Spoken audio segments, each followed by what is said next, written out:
వి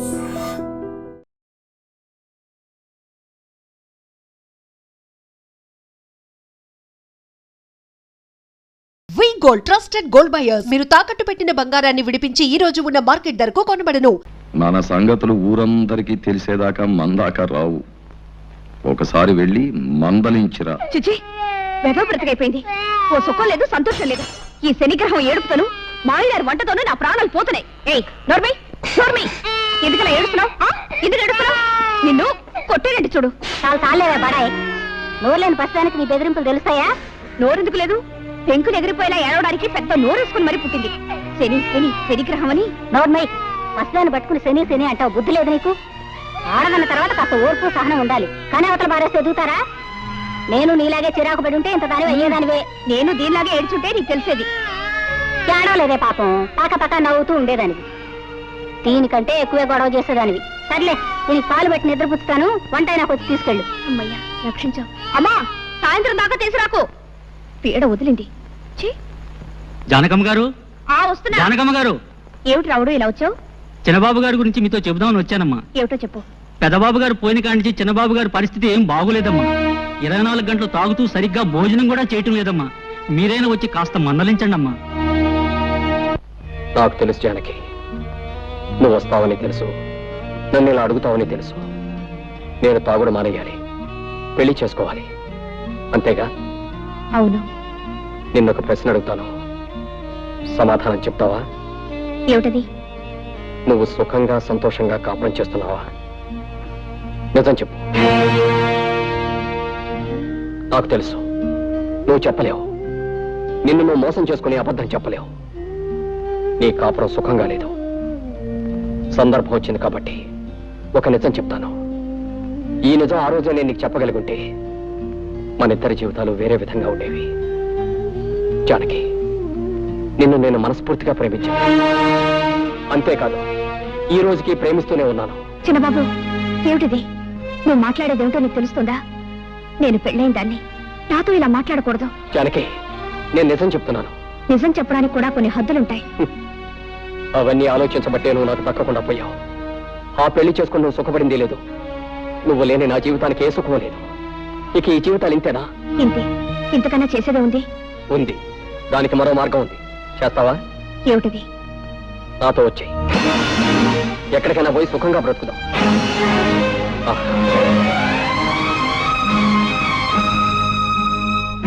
బాగా ఆలోచించు. దీనికి ధైర్యం కావాలి. సాంప్రదాయాలు చట్టుబండ్లు అంటూ ఆలోచిస్తే ఈ ముడి పెడదు. మనసులో ముడిపడకపోతే నీ మెడలో వేలాడుతున్న ఆ పసుపు తాడికి 3 ముళ్ళున్నా ఒకటే, 30 ముళ్ళున్నా ఒకటే. ఇష్టం లేని కాపురం చేస్తూ నీకు నువ్వు అన్యాయం చేసుకుంటూ నీ భర్తకు కూడా అన్యాయం చేయకు. నీ కోసం అనుక్షణం తప్పిస్తున్న నాకు న్యాయం చేయి. బాగా ఆలోచించుకొని ఓ నిర్ణయం తీసుకో. నన్ను తాగొద్దని కదా నువ్వు అన్నావు. తాగను. ఎప్పటి వరకు తెలుసా? ఈ రోజు రాత్రి 12 గంటల వరకు నీ కోసం ఊరు బయట తోట దగ్గర వెయిట్ చేస్తూ ఉంటాను. నువ్వు వస్తే ఇది నాకు శాశ్వతంగా దూరం అవుతుంది. రాకపోతే దీనికి నేను శాశ్వతంగా సొంతం అయిపోతాను. వెళ్ళు. బాగా ఆలోచించుకొని నిర్ణయించుకో.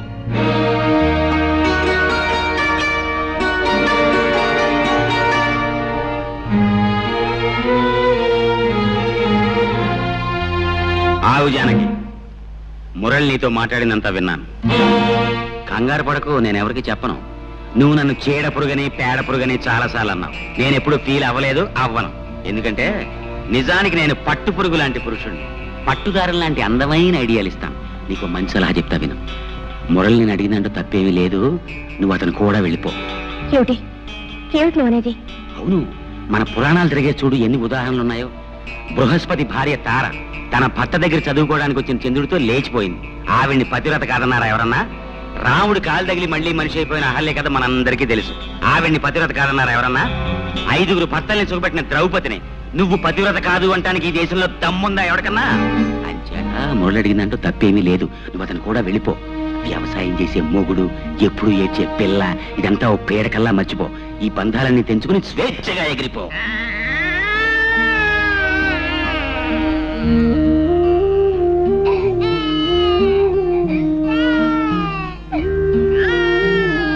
అమ్మమ్మ, అడుగు అడుగు అడుగు పాప ఇంకా నిద్రపోలేదా?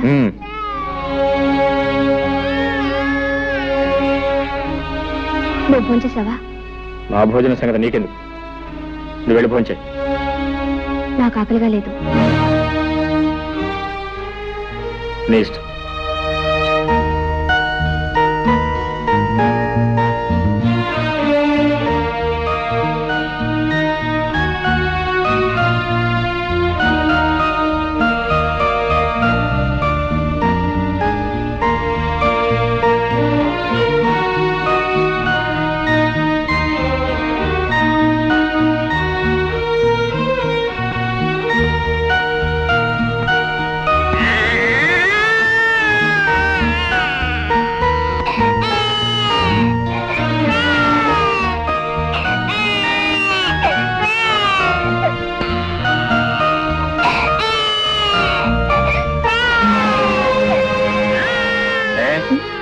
బిడ్డ ఏడుస్తుంటే వినపట్లేదా, కనపట్లేదా? నేనేదో ఆలోచిస్తున్నాను.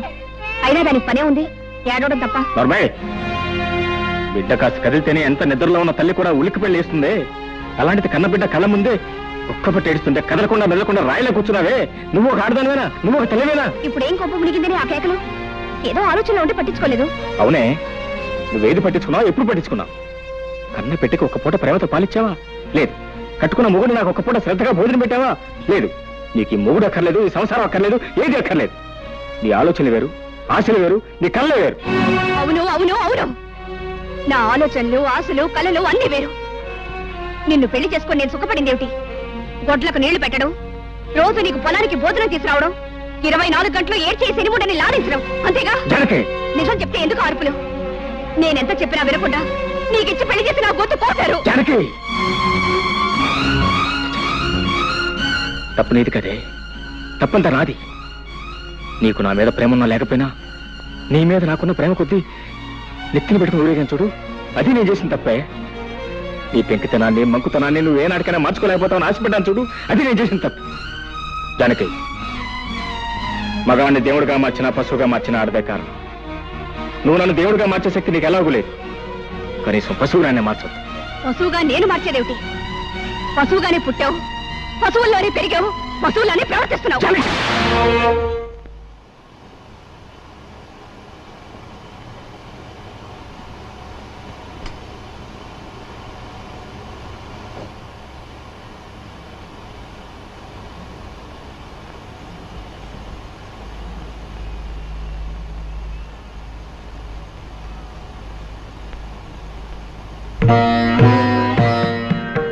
మనసులో ముడిపడకపోయిన తర్వాత నీ మెళ్ళో వేలాడుతున్న పసుపు తాడుకు 3 ముళ్ళున్నా ఒకటే, 30 ముళ్ళున్నా ఒకటి.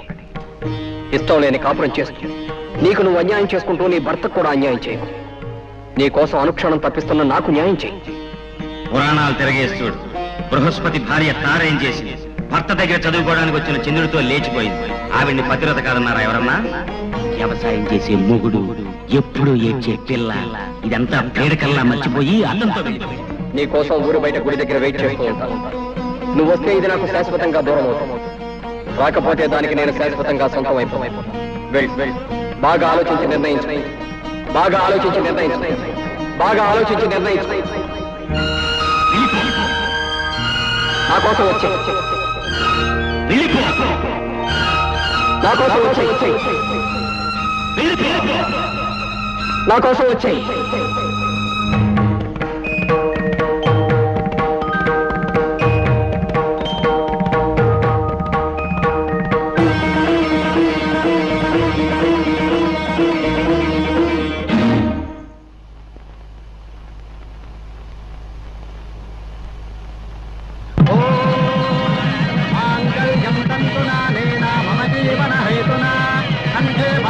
శుభగే త్వం దేవ శరదాం శతం సర్వమంగళమాంగళ్యే శివే సర్వార్థసాధకే శరణ్యే త్ర్యంబకే దేవే నారాయణి నమోస్తుతే. ఓం వైశ్వానరాయ విద్మహే లాలీలాయ ధీమహి తన్నో అగ్నిః ప్రచోదయాత్. స్వస్తి శ్రద్ధాం మేధాం యశః ప్రజ్ఞాం విద్యాం బుద్ధిం శ్రియం బలం ఆయుష్యం తేజారోగ్యం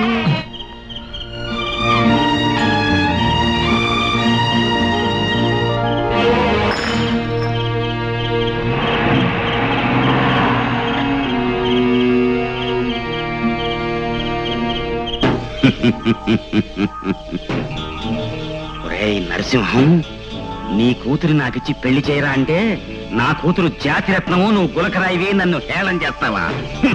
అది కూడా నీ జాతిరత్నం ఇంకోటితో లేచిపోతోంది. తెల్లారెత్తరికి తెలుస్తుంది నీ కూతురు జాతి రత్నమో అసలు జాతి లేని రాయో. సర్వే జన సుఖినో భవంతు, సుఖినో భవంతు.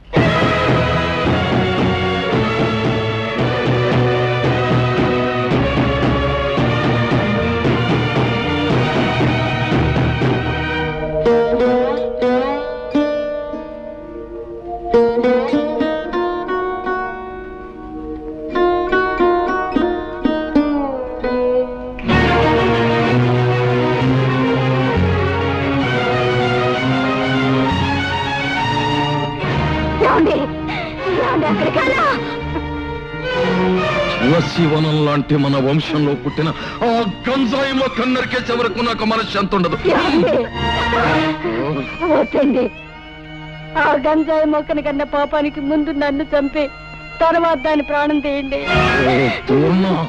చంపండి, చంపండి.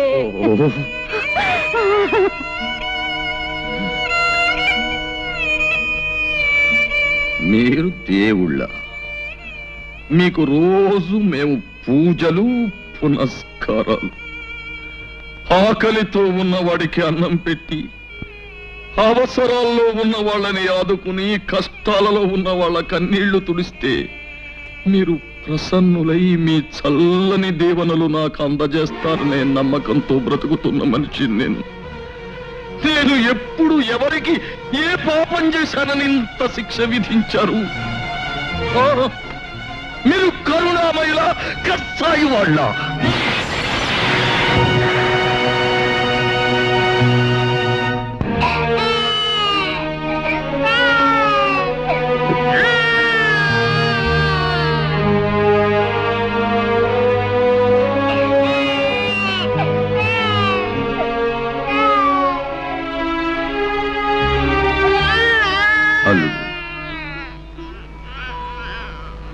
అలా నిన్ను పిలిచే అర్హత నాకు లేదేమో. అలవాటైన పిలుపు మరోలా పిలవడానికి నాకు మనస్సు రాక. అల్లుడు, నేనంటే నీ కోపంగా లేదు. మీరేం చేశారని నాకు మీ మీద కోపం? ఎందుకు చేయలేదు బాబు. అలాంటి నీచురాల్ని కని పాపమే చేశాను. దాన్ని నీలాంటి యోగ్యుడికిచ్చి పెళ్లి చేసి మహాపాపం చేశాను. ఇంతకన్నా ఏం చెయ్యాలి? అల్లుడు, ఇవే చేతులతో నీ కాళ్ళు కడిగి కన్యాదానం చేసి ఈవేళ నిన్ను నలుగురిలోనూ నవ్వుల పాలు చేసి నీ జీవితాన్ని నాశనం చేశాను. ఇవే చేతులతో అది ఎక్కడున్నా వెతికి పట్టుకుని ఊరి నడిబొడ్డులో నిలబెట్టి ఒక్క ముక్కలుగా నరికి ఆ రక్తంతో మళ్ళీ నీ కాళ్ళు కడిగి నా పాపాన్ని కడిగేసుకుంటాను. అప్పుడైనా నన్ను క్షమిస్తావా? క్షమిస్తావా అల్లుడు? మావయ్య, మనిషిని చంపినంత మాత్రాన పోయిన పరువు తిరిగి వస్తుందా? జానకిని ముక్కలు చేసినంత మాత్రాన ముక్కలు ముక్కలైపోయిన మన ప్రతిష్ట మళ్ళీ వస్తుందా?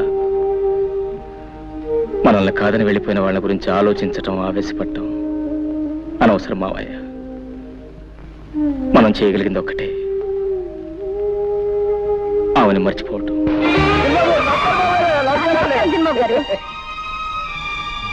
రండి బాబు, కులాసేనా? చిన్నబాబు గారు, అమ్మాయి గారు మాకు తెలియకుండా పెళ్లి ఇప్పుడు చేసుకున్నా చిన్నబాబు. ఇంట్లోకి రాకుండానే ఏమిటా ప్రశ్నలు? ముందు సామాన్లు తీసుకెళ్ళి లోపల పెట్టు. బాబు. అమ్మగారిని మేడం మీద గదిలోకి తీసుకెళ్ళి ఏం కావాలో దగ్గర ఉంచు. అట్టగే బాబు. వెళ్ళి జానకి. రండమ్మా, రండి. ఇదేనమ్మా మీ గది, రండి. వస్తాను, అవసరం అయితే కేకేయండి. నా పేరు రావులమ్మ. అమ్మా, మీరేమనుకోకపోతే ఓ మాట అడుగుతాను. మీరు నర్సరీ గారి కూతురు జానకమ్మ కదూ? ఎప్పుడో చూశాను, సరిగా గుర్తుకు రావట్లేదు. వస్తాను. ఆ మధ్య మీకు పెళ్ళయిందన్నారు, ఇప్పుడు ఇలాగా? అయినా నాకెందుకులే అమ్మా, ఏదో మాట వరుసుకున్నాను. వస్తాను.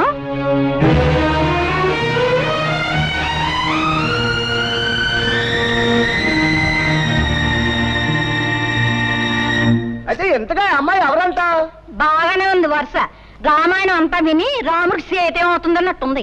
అది కాదే, నరసింహయ్య గారు పెద్దమ్మాయి అంటున్నా, అరే మేనల్లుడికి ఇచ్చి పెళ్లి చేశారంటున్నా, పిల్ల కూడా పుట్టిందంటున్నా. మరి చిన్నబాబు గారు కూడా వచ్చేయడం ఏంటే? ఎందుకలా వచ్చేసింది? ఎందుకు వచ్చేయడం ఏంటి? పరాయి మగాడితో పెళ్ళైనాడది ఎందుకు వచ్చేస్తుంది? పళ్ళుకో వెక్కి చిన్నబాబు గారితో లేచొచ్చేసింది.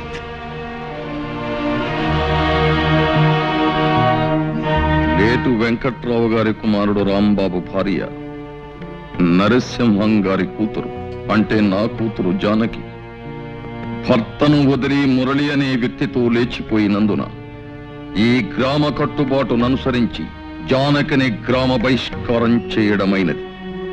ఇక ముందు ఎప్పుడు గాని ఎవరు గాని జానకిని గ్రామ సరిహద్దులలోకి ప్రవేశించనీయరాదు. అంతేకాదు, జానకి రాంబాబుల మధ్య వైవాహిక బంధాన్ని రద్దు చేస్తూ రాంబాబు ఇష్టం వచ్చిన పిల్లను వివాహం చేసుకునే అధికారాన్నిస్తూ ఇక్కడి పెద్దలందరూ తీర్మానం చెయ్యడమైనది. నువ్వేమంటావు రత్తయ్య బావా?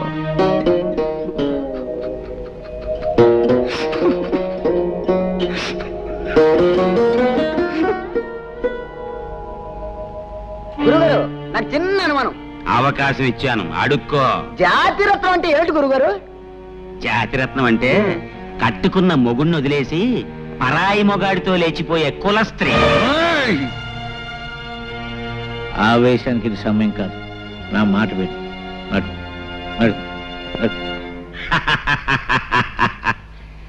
సర్వే జనా సుఖినో భవంతు. జానకి, అటు వెళ్తున్నావు ఎక్కడికి? మన కోసం ప్రత్యేకంగా ఏర్పాటు చేసిన పడగది ఇది కదా? నేను ఈ గదిలో పడుకుంటాను.